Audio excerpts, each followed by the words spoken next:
We will be recording this, so do sort of bear that in mind with any of your thoughts and questions. I'll introduce myself first. My name is Richard Graham. I am a psychiatrist by training and the clinical lead for Good Thinking, and we're very pleased to be joined today by Dr. Alistair Dobbin and Dr. Sheila Ross from the sort of geniuses behind the Feeling Good apps, and also my colleague Samira Rahman from Good Thinking is joining me today. I don't know, Alistair, if we can start to move forward with the slides. It's going to be very much a journey of collaboration between Alistair and myself. And this is the first webinar that we will be delivering from the Good Thinking programme on the sort of guide to mental health apps. And to give some context to why we're doing this, I've borrowed from the great and the good, the phrase follow the science, because all that we do at Good Thinking, which is London's digital mental wellbeing service, for those of you who don't know it, which is an online mental health support service, and it is a service for anyone who lives, works or studies in London. We want to harness the opportunities of the digital world, but at the same time also want to make sure that we're finding the best resources we can for Londoners, that we can offer them for free, and that those are rooted in good quality clinical practice, research and innovation. And so this phrase of follow the science, I guess, underpins why we're delivering webinars about mental health apps at this time. If we could go to the next slide, Alistair. One of the sort of sources of insight and information for us at Good Thinking comes from the world of behavioural science, and our colleagues, the behavioural scientists at Public Health England and associated colleagues, have also over the last few years been undertaking a great deal of research and share with us insights that are really helping us take forward all the opportunities for innovation that digital health apps bring. This is a paper that when we share the slides later, you'll be able to click on the hyperlink on the side in blue from Dorothy Sine at University of East Anglia and colleagues. And we've been in conversation with Dorothy for some time about her research. If we can go to the next slide, Alistair. That paper highlights many of the factors that will have an impact on someone's ability to engage and use digital health resources. And fundamentally, Dorothy indicates that there are two ways or two routes to helping somebody use and engage with an app. The first is that individuals need to understand why an app is important and how that would help them achieve something or to avoid something.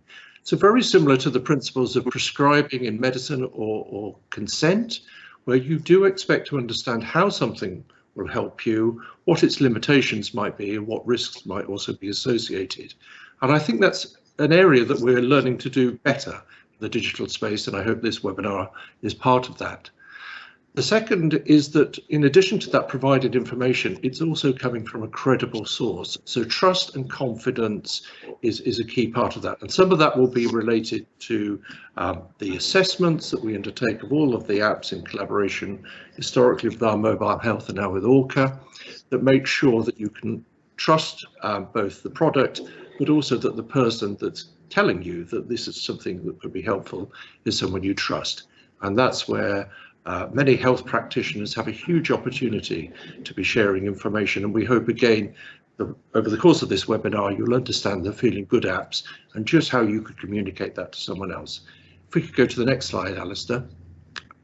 The other thing I wanted to flag is that we do keep an eye on the research about what interventions do make a difference, are effective in terms of particular areas of mental health difficulty, and there's much to say about that.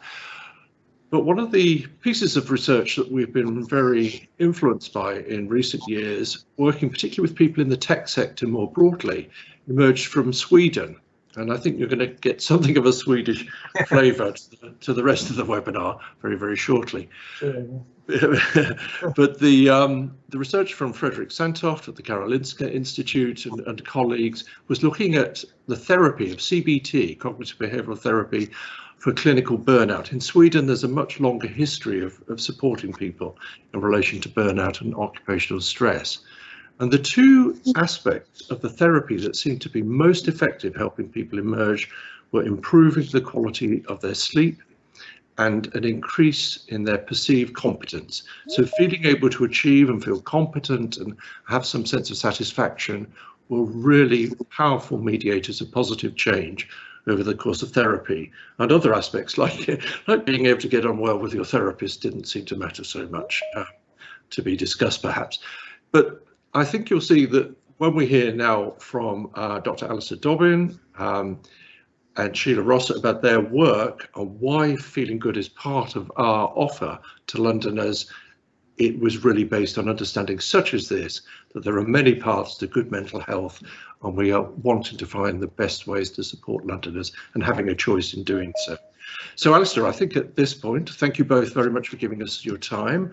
And I think now it'll be just really interesting for everyone to hear all about Feeling Good and how it can make a difference to many people's lives. Yeah, okay. Well, thanks very much, Richard. And the Feeling Good app is as Richard said, it's available on Good Thinking London. And it's been around since about 2016. And it's very interesting to go through the history of it. What it does essentially, it promotes resilience and well-being by listening to the audios. You build up an internal stability, and you do physiological exercises as well. And we'll go into a little bit more about how it works later. It's endorsed by the NHS. It's got NHS digital approval. And it's had that since 2018, and it's won awards from universities and so on because it's very effective for students. It's been shown to improve long-term well-being and resilience. We'll go into the research. And also it promotes recovery from stress and depression, anxiety and burnout, which is very interesting and certainly very pertinent under current circumstances with the pandemic seemingly tailing off very slowly. Okay, so it has preventative aspects to it, promoting well-being and resilience, and reactive, treating and recovering from depression, anxiety, and a whole host of mental health disorders. So how did it start? Well, this is very interesting. As a GP in Edinburgh for about 30 years, obviously, as a GP, you see an awful lot of people who are distressed. Some surveys say that about 2/3 of all the patients who GPs see have a mental health aspect to whatever's wrong with them. So I was always looking for self-help tools that might help my patients to just deal better with life, either with a mental health disorder or with their physical disorders. And while I was doing that, I started running clinics within my general practice, looking at various techniques that might help. I ran a clinic for other GPs, and it was very interesting. And while I was doing this, I met a Swedish Olympic sports coach called Lars-Erik Unstall, who told me that he'd been using something called mental training, a sort of audio-based package, and he was giving it to his athletes who were in training, and he'd been doing this since the mid-70s. He told me that the athletes won more medals, but more interesting to me was that he also said that they were happier at home and at work. They had a better sense of increased life satisfaction. And so I thought, well, maybe this might be useful for my practice, for my general practice patients.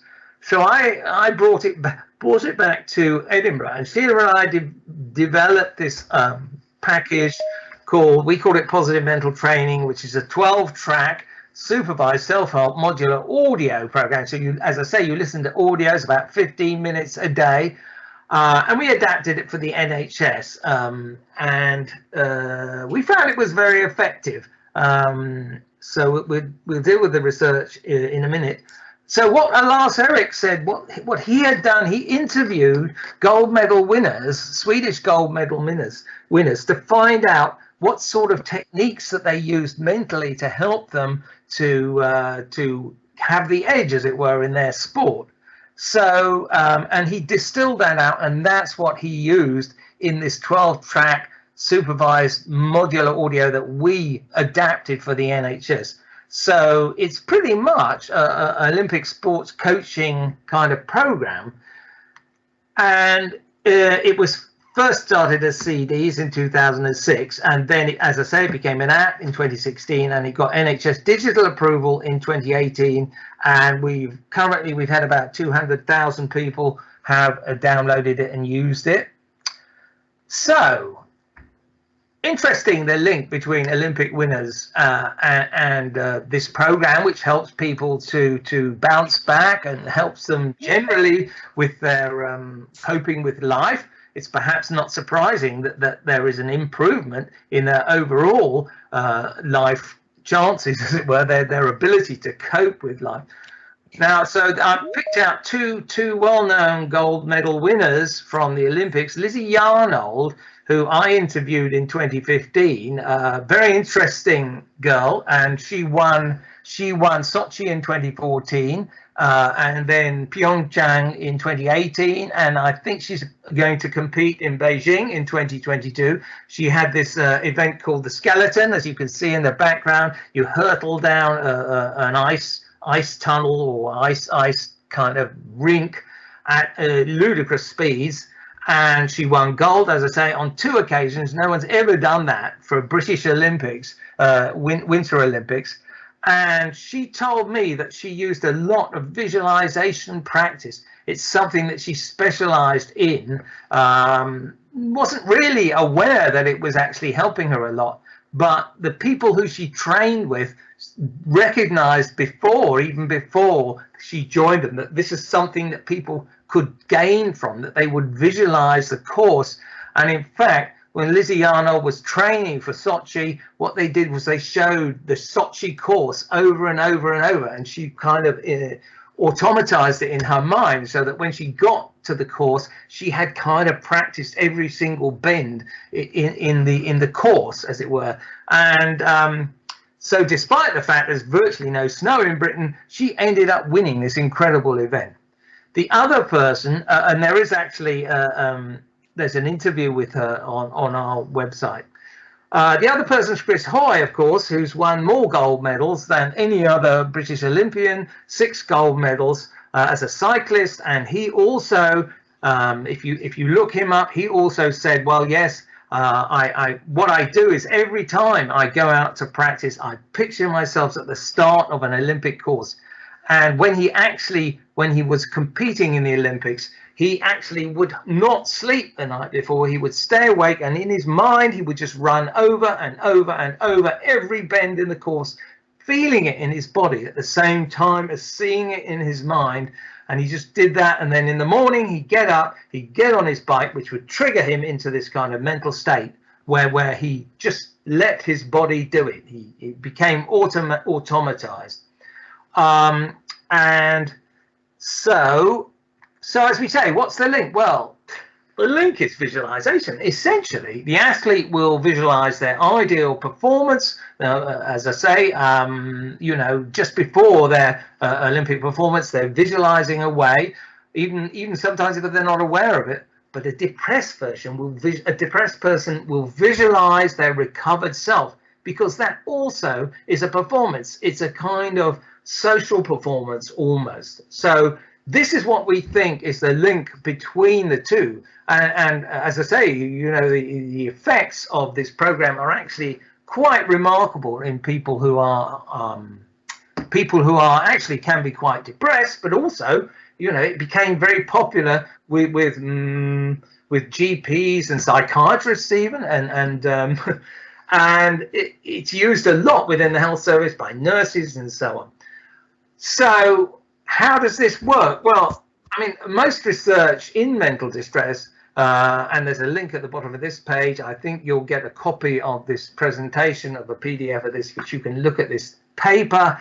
The research shows the most important factor in recovery, as Richard said, it's not so much your relationship to the person who you're dealing with, is actually whether or not you can visualize yourself recovering. If you have an expectation of recovery, the largest study ever done in depression, it's at the bottom of this page, the link, the TDCRP in America showed that the expectation was the most important point, because if you have a positive expectation, you will engage with your therapist. So the expectation comes first. So, feeling good at, okay, it builds on skills. The core program is Feeling Good for Life. There's 12 audios in it. Each one's 15 minutes. You start in the first one, and listen to that for a few days, 5 days, a week, and then you move on to the second, and you just keep moving through them. It's important to do the first 4 tracks together. Repeated listening embeds the skills. And it starts with something called applied relaxation, which is also something that was discovered in Sweden.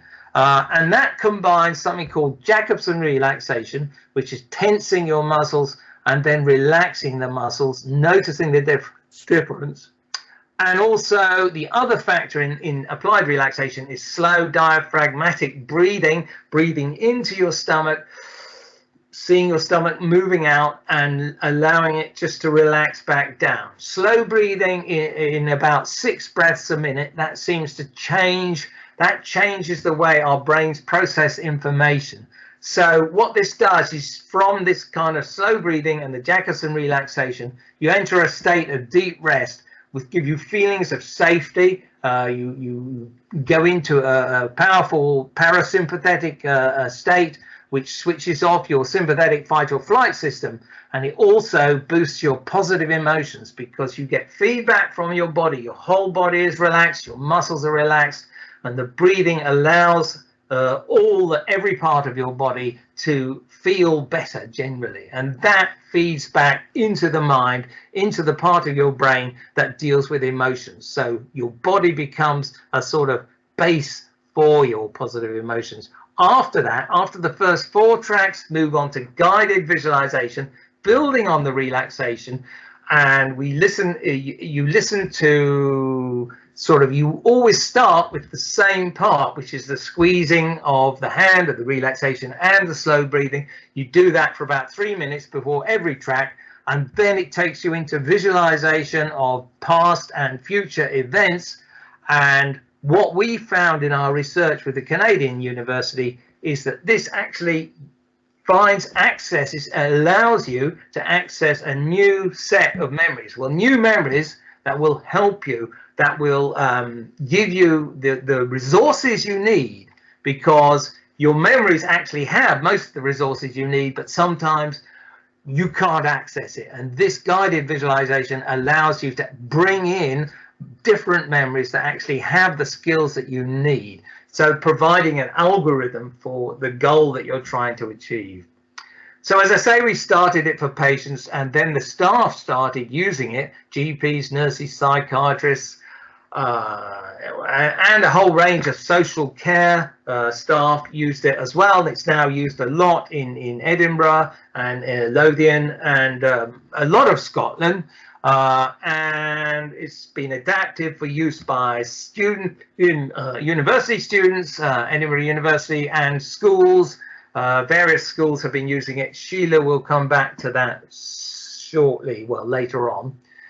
And so the evidence base, we have a very strong evidence base, and when you get this, when you get a PDF of the presentation, you'll see the link to our research papers. I think, well, Richard will have all this up later on, I think. So the first study we did was a study in depression, and we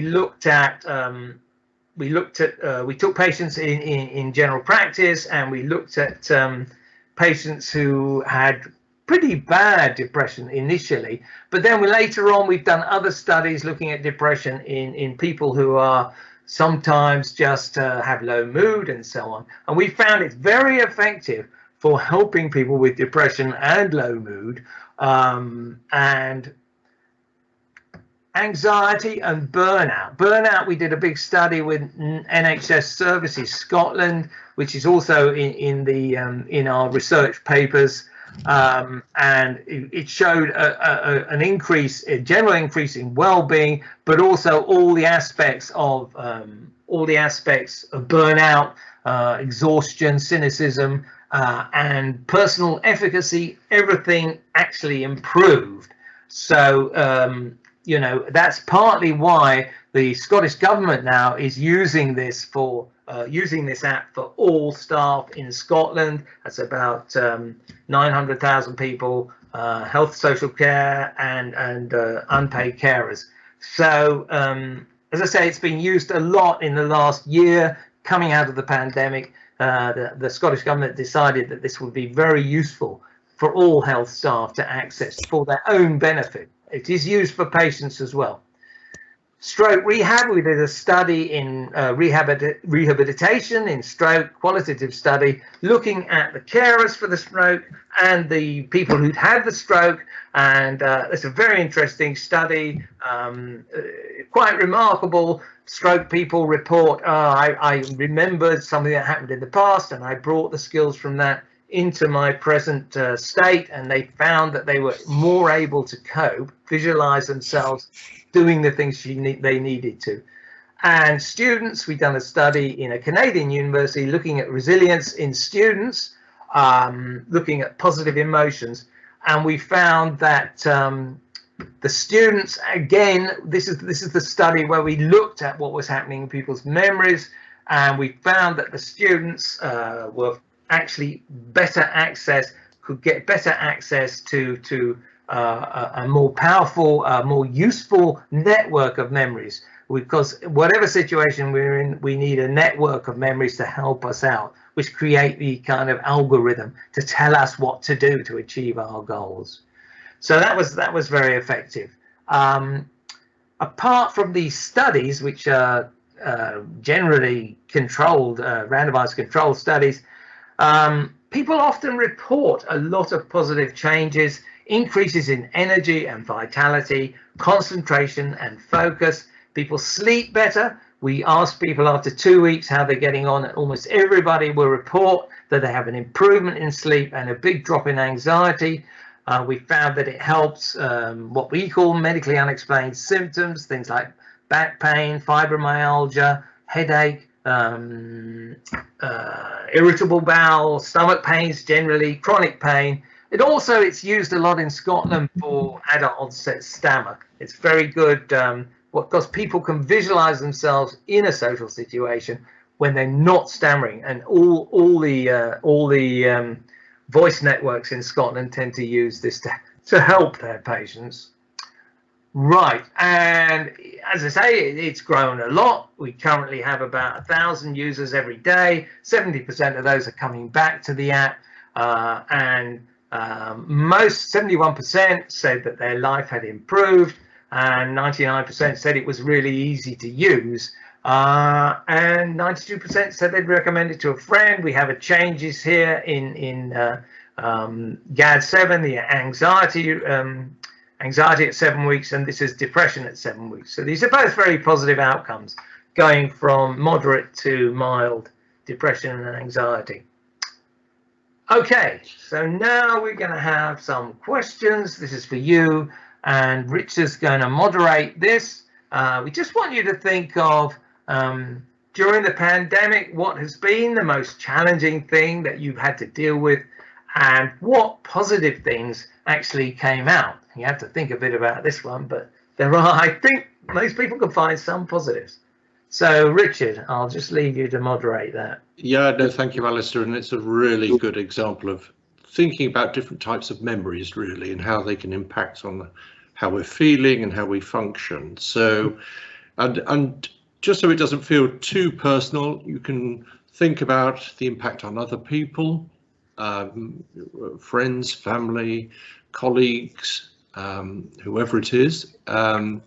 Just think about some of those things. It's a strange business, COVID, isn't it, where remembering what happened last week is as challenging as last year. So any thoughts that you've got? And in the meantime, it may be worth just flagging to you, Sheila and Alistair, that Troy Norbert from Partnership for Young London would like to know later on, I'm sure you'll touch on it, the difference between feeling good that's suitable for those 16 and over and the Feeling Good Teens app, which we were very excited by because that was for those 10 to 15 years. So I'll just park that for now because I know later on we'll be touching on education. Sheila, yeah, a very common sort of angst, really, wasn't it? Not being able to see family and friends during the lockdowns.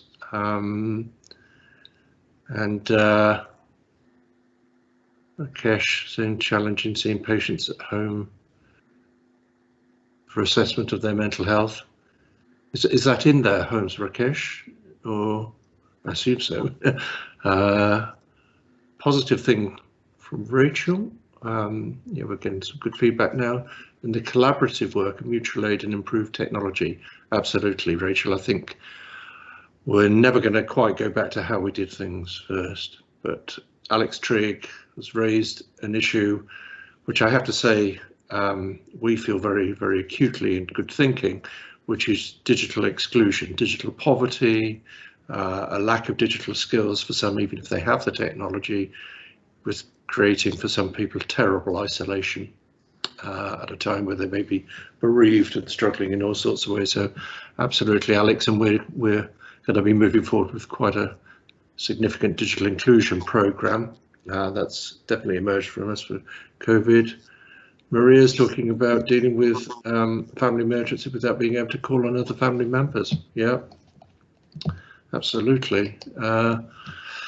Not all in it together, it turns out, but getting back into running, one of those sort of enduring acts of self-care that really can, like Alistair's been talking about, boost in all sorts of ways. Well, I think because there's so much to cover, and I'm sure there are going to be lots more questions at the end, Alistair, should we go back now? And feel free to keep posting in the chat if you'd like to add any further thoughts. Yeah. Positive experiences can include this webinar. It's just a suggestion.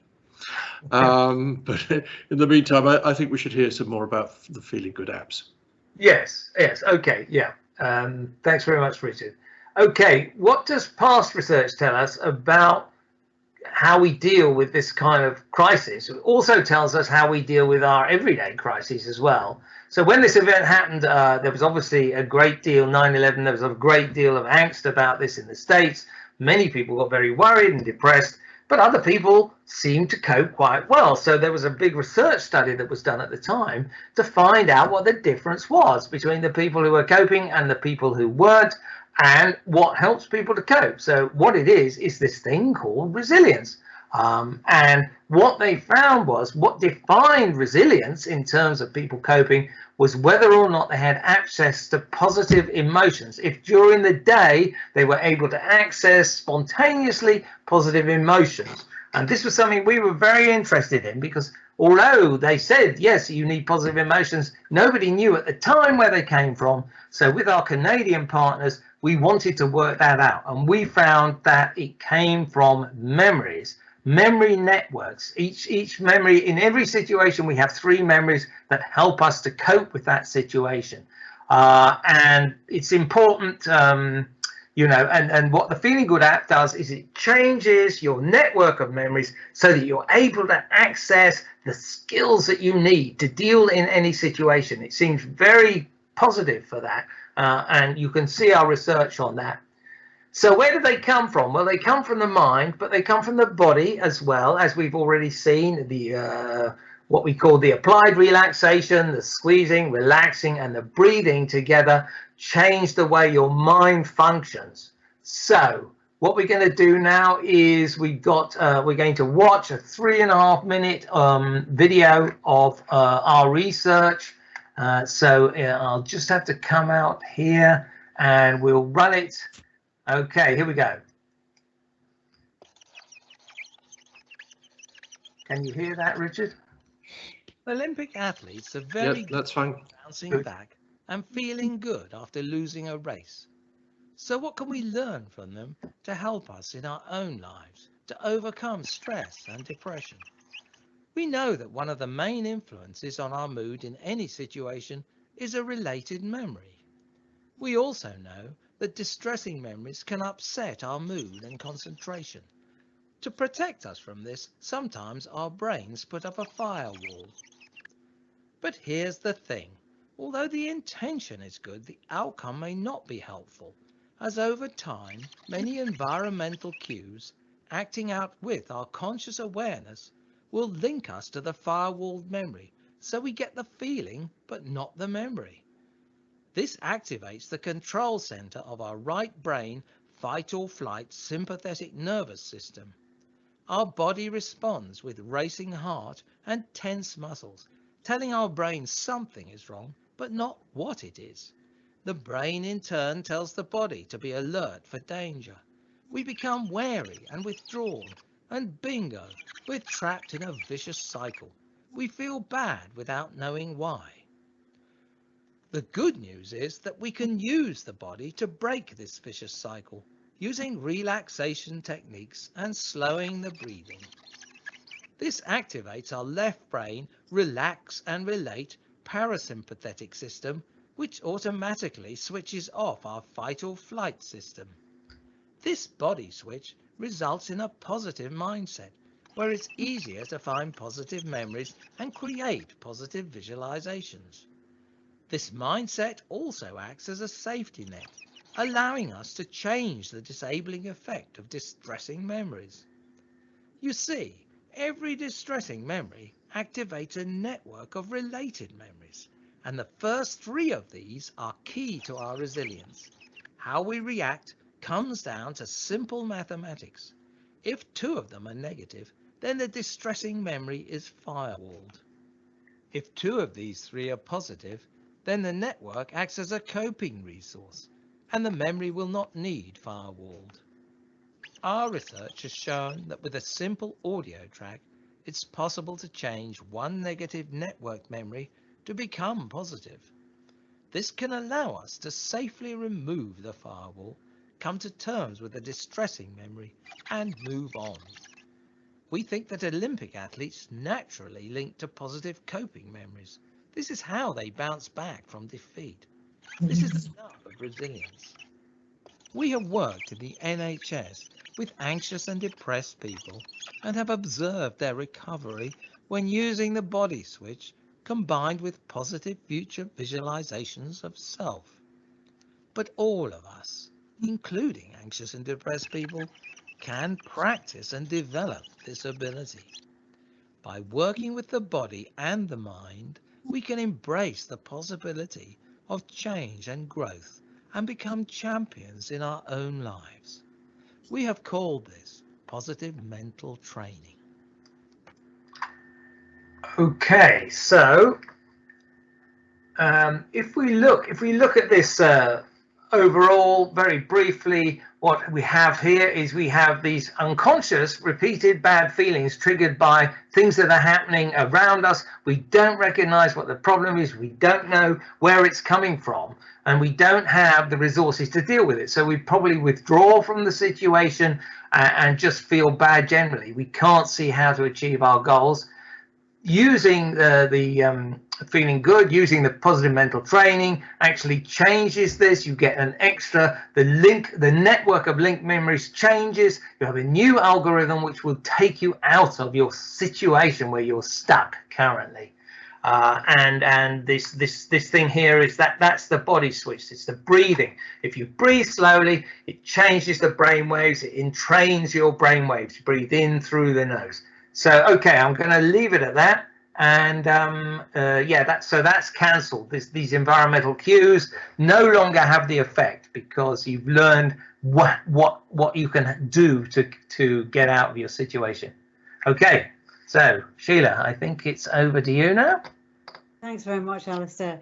That's great. So I think it's really helpful after the theory if we actually do a bit of experiential learning ourselves and just to practice this ability to do the body switch.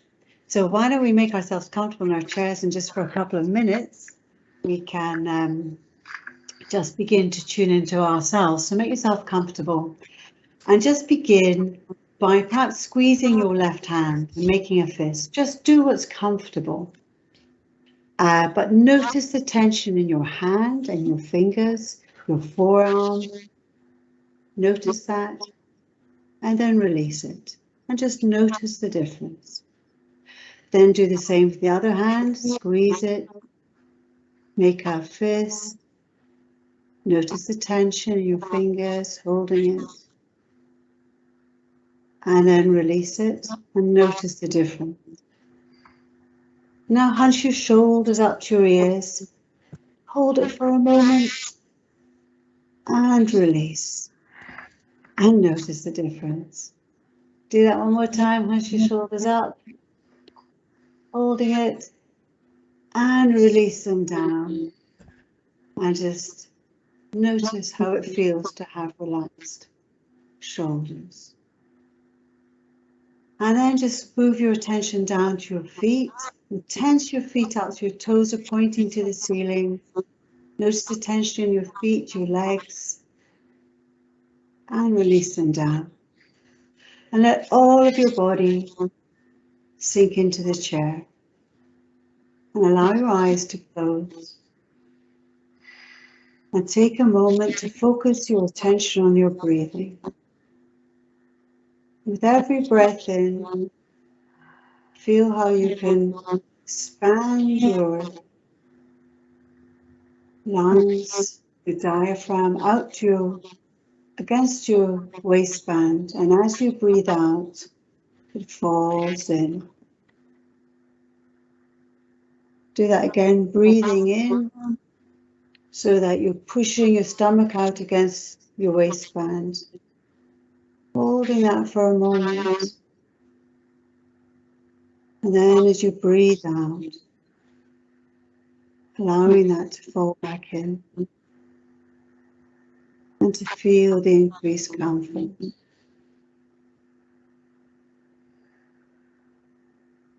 let your mind follow your breath. Every breath bringing more feeling of comfort and ease.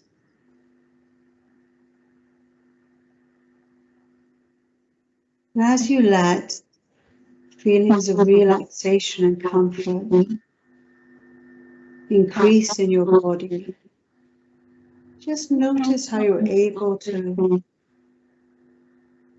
step back from any thoughts in your mind. They're further away. And as you're able to step back, so you're able perhaps to choose a thought, a memory to focus on.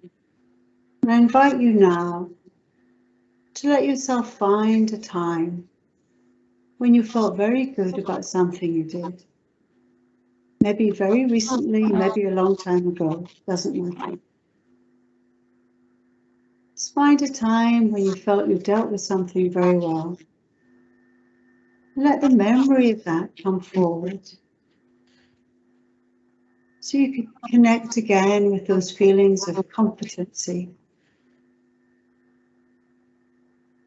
of feeling good within yourself. And bringing those feelings forward into your mind. You can breathe in that feeling of self-worth and mastery, self-confidence.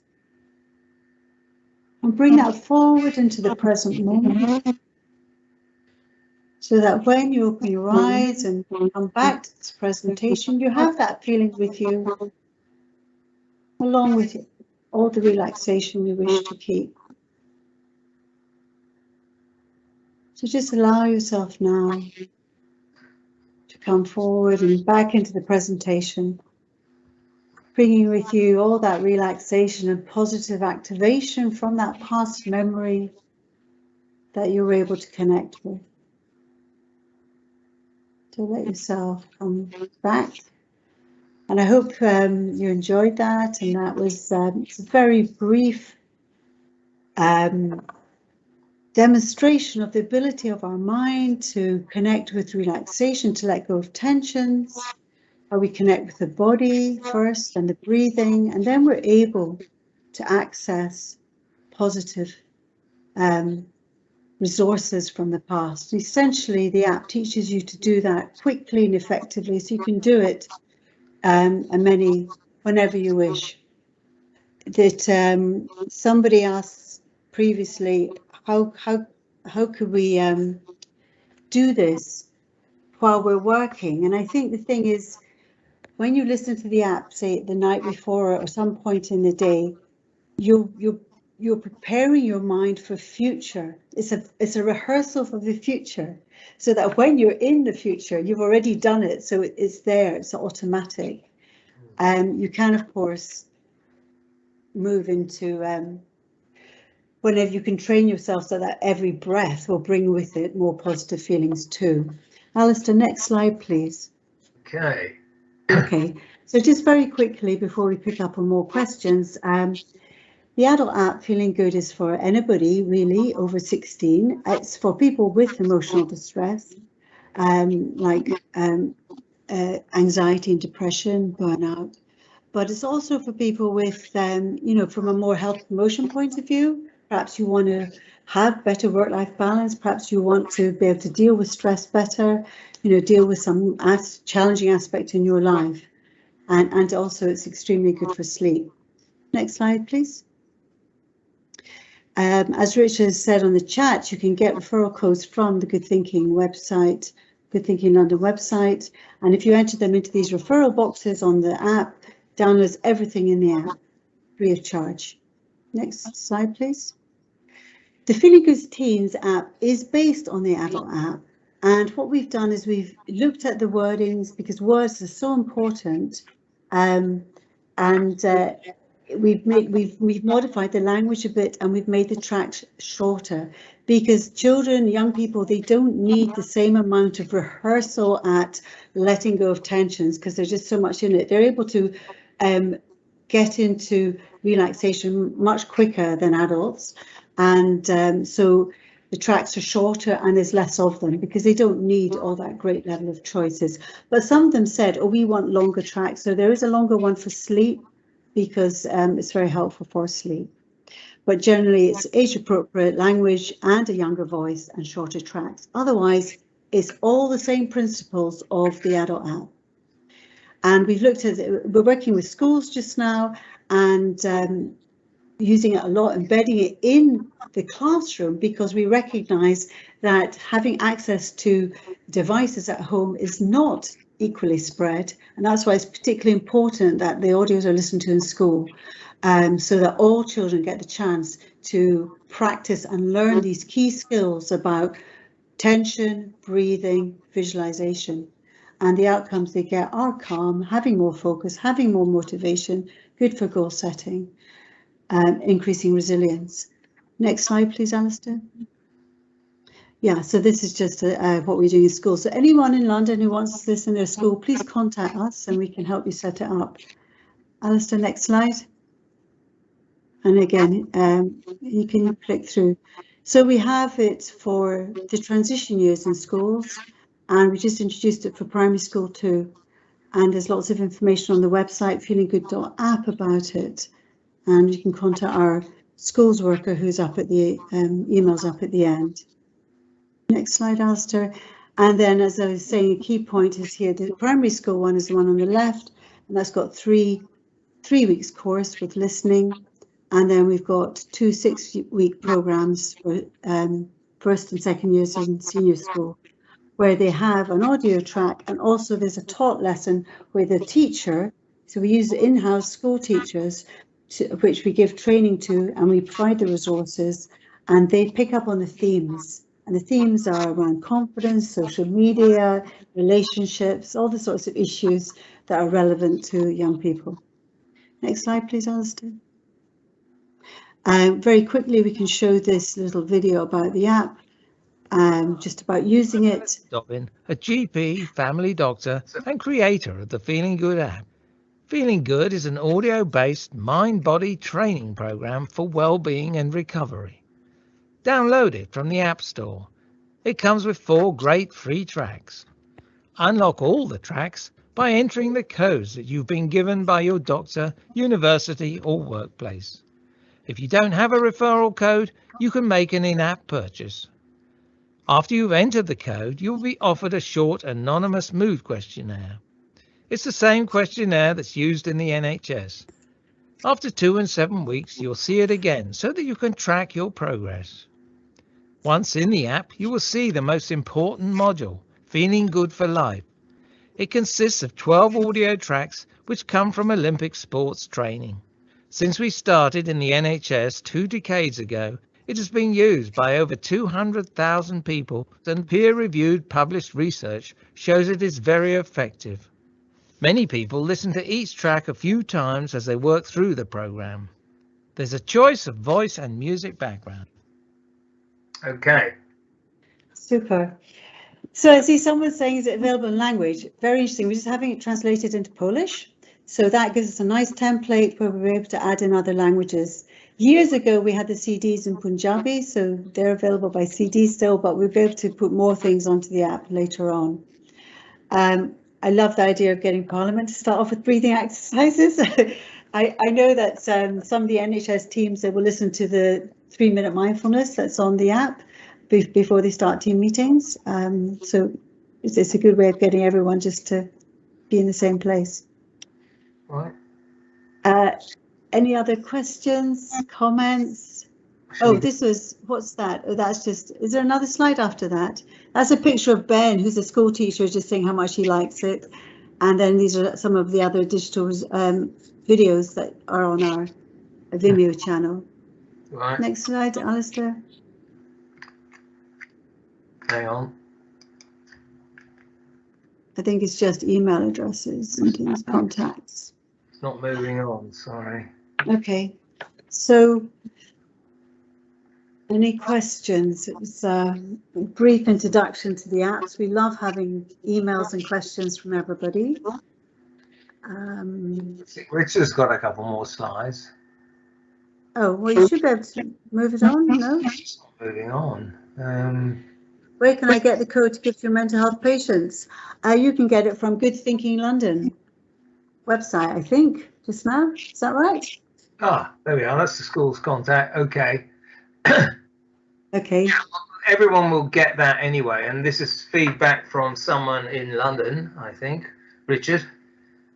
This is quite interesting, really. A young person who's been using it to help him to play football. You know.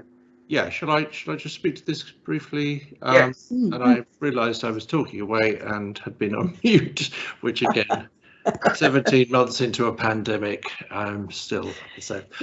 Yeah, this was a very sort of talented sports person who connected with Partnership for Young London, who gave us some feedback and saying the exercise is extremely useful when it comes to keeping me in the present moment. For example, a lot of times right before the start of an important game, my mind may begin to wander and all of a sudden I'm thinking about whether I've put in enough practice hours during the week or if the rest of the team is ready to perform. So absolutely tapping into those memories there, Alistair and Sheila. The body relaxation technique, particularly hand squeezing and stomach breathing, brings me back into my body and helps me focus on the issues that I can control. So a great way of somebody, as you were saying, with those Olympic sports people, Alistair, Yes. of sort of, you know, coming back into the moment, being in yourself, prepared for that game, that race, whatever it is. But as you were saying, Sheila, it could be every team meeting, and we know they can sometimes feel like a marathon. So I was trying to say to Rakesh that the link to the free app section of Good Thinking, if you go to Good Thinking, it's a third tile down on the left. That's where all the apps that we've brought to Londoners for free, and very proud to have the 2 Feeling Good apps, one for under 18s, the teens version that Sheila described so vividly, and of course the one for older people. I'm just going to, the next slide is just if people want to hear more from Good Thinking as the overarching sort of service of bringing digital mental health to Londoners. You can subscribe to our newsletter. And so, you know, we are talking with Alistair and Sheila about, as Sheila mentioned, additional languages that bit by bit we can sort of bring to Londoners to broaden that sort of reach. So if you sign up to the newsletter, you'll get those updates, or if you have further queries about the wider service. But let's go back to the chat for a moment. Again, Maria is asking about the access codes, and if you scroll up a little bit in the chat, but I think perhaps we'll make sure when the slides come out, everybody's got the sort of link to the free app sections and specifically the Feeling Good app pages. Troy has put something in about a thought about great to add the mood tracking questionnaires to the app, so people could also track themselves, not just in terms of feeling competent, but they'll be able to see that shift in their mood too. So that's a great bit of feedback. We know in behavioural science, feedback has a really powerful impact. Any further thoughts? I mean, one of the ones I wanted to ask those of you here on the webinar is, can you think of people you'd want to recommend this to? I think the discussion I had with Troy recently was that this might be really good to be sharing with football clubs. You know, is it going to be a more accessible way of supporting men's mental health? Hopefully that's not too much of a stereotype. By suggesting, you know, do you want the techniques or therapy that Olympic sports athletes have? You know, and that's a very different proposition to, do you want to talk to a counsellor, etc. Yeah, I think it's because it's from Olympic sport, it's non-stigmatizing, and a lot of people who've been kind of depressed over the years have actually been given it by a community psychiatric nurse, and they really like to engage with it because of the sports origins. So yeah, I think it's a very good thing. I think also the just one comment, the Teens app is really good for sort of 12 to 14. Above that, you know, I think most children 15, 16 will probably go for the adult app. Yeah. Which makes sense given what's happening in their lives around GCSEs and other exams and applications. And I think it's very useful in schools, though, because in Sweden they have a network of schools who do this same thing that we do, that you listen for a short period, 3 to 5 minutes before every day. You'll listen every day for a week, and that, you know, that sets you in the right frame of mind, and they find it very useful in Sweden. Yeah, that's right. I think it's very helpful for that, just to help. It helps the kids. In school, it's been reported it helps with corridor behaviour, so they're calmer in the corridor, and the teachers notice, and of course it gives teachers a bit of time out as well, so it helps them as well. Yeah, they benefit from listening too. Mm-hmm. And I think the other great thing about the app is sleep. You know, I recommend it to people who can't sleep. And what Richard was saying at the beginning, sleep is so intrinsically linked with our mental health. That really just don't need to talk about much else apart from sleep, I think, sometimes. Yes. There's a good question from Maria about, do the techniques help with pain management? I think you touched a little on this, Alistair, but...